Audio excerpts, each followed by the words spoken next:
Hi, I'm Betsy Smith, and I'm here today with Ellen Bragg, HiReli's CEO. It's nice to be here. We're here to discuss becoming a successful executive in a male-dominated field. Ellen, can you tell me how you became an engineer? When I was in first grade, I had a science project that my father helped me with, and he hooked up a battery to a doorbell and wired in between it on a piece of plywood. And I just thought that was the coolest thing, so I knew I wanted to do something in the engineering field when I was probably 6 or 7 years old. What did you major in at school, and what was your career path? Well, when I started out in college, my major was civil engineering because I thought the environment was the coolest thing on earth.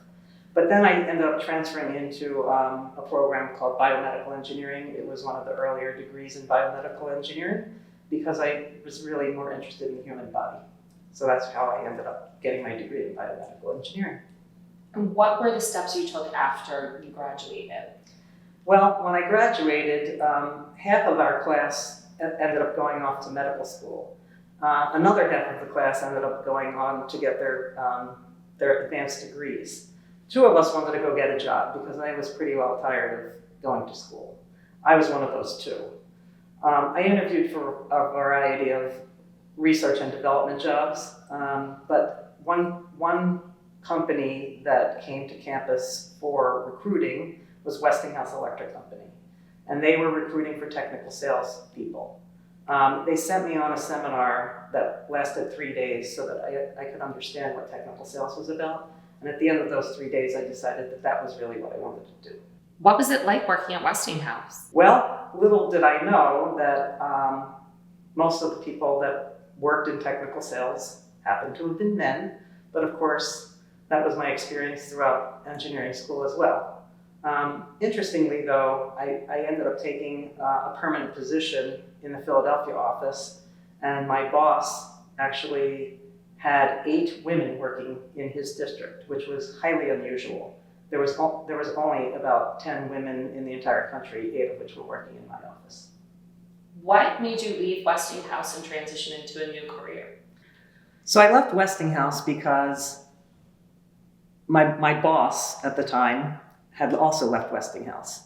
And then the new manager came in, and he was not nearly as forward-thinking with women in the business as the previous manager was. He made comments about my clothing. I used to spend a lot of time out in the field, in dirty environments, in mud, and he wanted me to wear business suits with skirts and high heels. I knew this was not going to work for me, so that's when I decided I needed to start looking elsewhere. Is that when you went to Telemecanique? That is exactly when I went to Telemecanique. I transitioned to Telemecanique as a distributor development coordinator, where I was working specifically with electrical wholesalers on selling industrial controls. Why did you leave Telemecanique, and where did you go? Well, I only worked at Telemecanique for about a year. I decided that I really wanted to get more into the technical side of things. The job that I had was really working on the commercial side of things with distributors. So I ended up taking a job at a company called Microswitch, which was a division of Honeywell. Microswitch products were also industrial controls, but I was working directly with end users, so I could get into much more technical details with customers as opposed to just working with electrical wholesalers. And why did you end up leaving Microswitch? Well, I enjoyed my time at Microswitch because I was working with a variety of customers, OEMs, food processing facilities, industrial companies, but it was selling what I call doodads.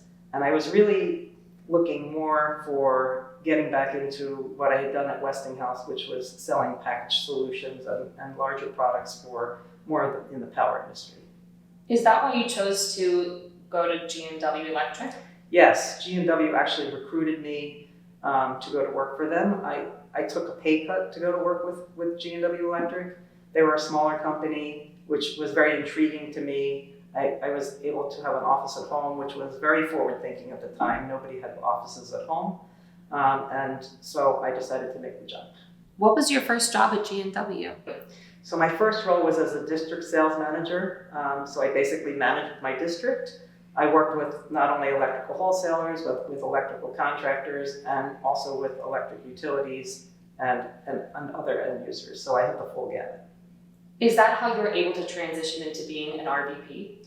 Well, when my boss, who was the RVP, decided to take a parallel position on the West Coast, G&W was looking to replace him, and my boss at the time asked me if I was interested in that job.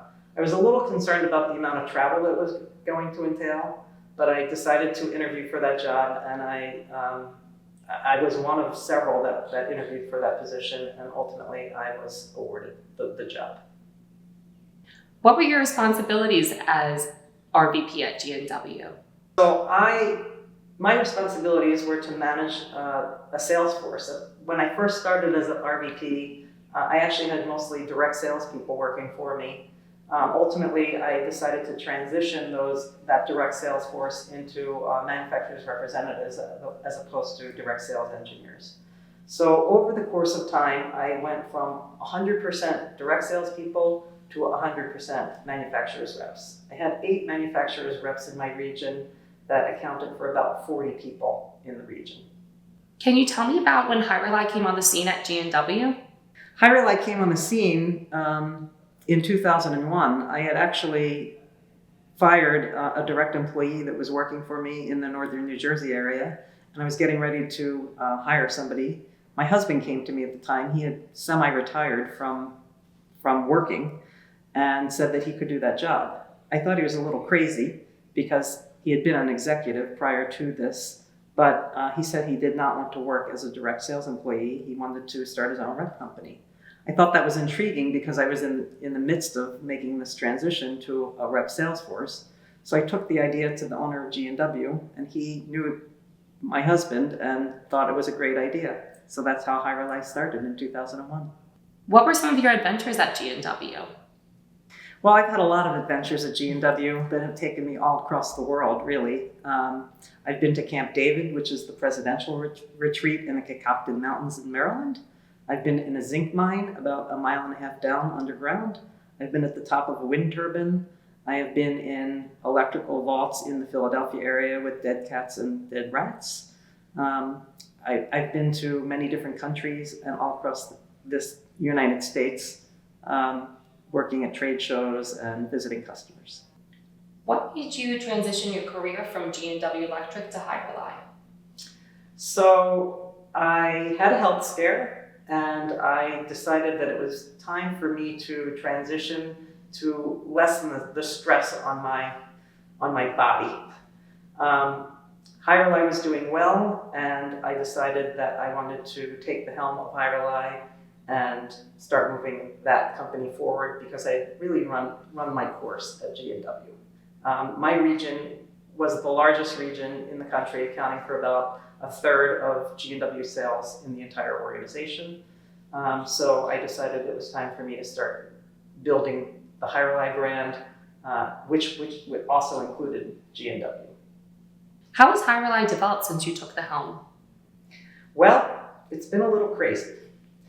We have hired an entire gamut of engineers and non-engineers alike to work with our customers. We're now up to 25 employees. Our sales have exploded. We're running at a 47% per year growth rate, and the world is our oyster. Basically, I've continued the mantra of hiring the right sales team, and once you hire the right sales team, everything falls into place from there. Where will the future take you? So we're working on a succession plan right now that we are planning on turning HiReli into an employee stock ownership plan because we want to reward the people that got us to where we are today. So that's how we're planning on transitioning over the next 5 years for the company. Do you have any advice for any other women in a male-dominated industry like the electrical industry? My advice is always be the smartest person in the room. Never give up. Don't let them get you down. Things have really changed dramatically since I started in this business in 1980, and you can be a lot better than any of those guys out there. Thank you so much for being here today. Thank you so much for having me. Be sure to follow HiReli on social media for more great content like this.